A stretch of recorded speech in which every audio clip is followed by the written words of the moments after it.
My name is Adam Alonso. I'm the CEO of Build Incorporated. Build is a 50-year-old youth service organization. We provide a variety of services to young people as young as 6 years old, all the way through the mid-20s. We have programs that serve justice-involved young people, after-school programs, programs that support young people into the college experience, enrichment programs, and clinical services as well. So one of the biggest challenges I faced while being at Build has really been growth. Growing the organization is great. You get to serve more young people, have more programs available to the community, but there are some challenges with it, right? So how do you grow your infrastructure to keep up with the demands of what's happening? So our finance, human resources, our operations, all of those had to create new systems and processes to be tight and to allow us to grow. We've also had to do a much better job at tightening up our interviewing process. How do we get the right people on board? How do we make sure that in our growth phase that we're doing all the things we need to capture the best talent? So growth has been an interesting time for Build. It's also been, I think, one of the experiences personally for me that has really taught me a lot through this process. I think one of the biggest trends that we have to be very thoughtful about, in particular with the work that we do. So I'll call out the intervention work that we do. So working with justice-involved, gang-involved young people. The last 5 years in Chicago in particular, with the incidents and increase of gun violence, have really, it's gone from sort of, back in the day you might have heard a shooting or two. It wasn't what it is today, which is every time you turn on the news, there's a shooting or several shootings that have happened overnight.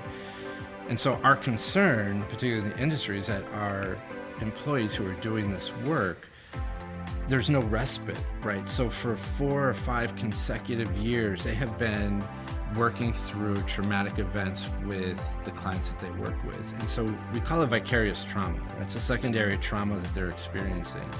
And so one of the things that we know right now in our field is, how do we have those people who are doing the hardest work out there with the toughest to serve young people? How do we get them to disconnect, recharge themselves, and not to suffer from PTSD from all of the incidents that they're involved with? So when I think about what's happening in Chicago and in our industry, we have an onus to make sure that we're taking care of our employees who are doing this type of work, because while the rates of gun violence have gone down, it still is too high. And so I'm concerned about how, even across the board, not just with Build, but other youth service organizations, what's in place to help those employees not burn out and not struggle with their own mental health issues as a direct result of the work. The best business advice I received, I was told to grow or die. And I thought, wow, is it really that extreme, grow or die?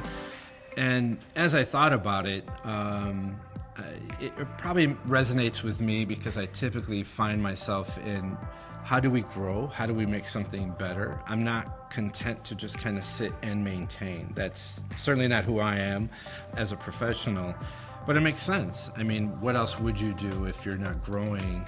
And in times like these, in particular in the youth service field, we don't have time to sit back and do a lot of research and think about it. Kids are dying every single day.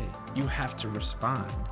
And we're driven, unfortunately, by the fact that kids are dying. That shouldn't really be the case, but it is.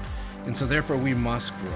We must provide innovative program. We must continue to find the funds to do the things we need to do to ensure the future, all of our future, right? And this is what we do every day. So when I was told grow or die, I thought absolutely makes the most sense to grow.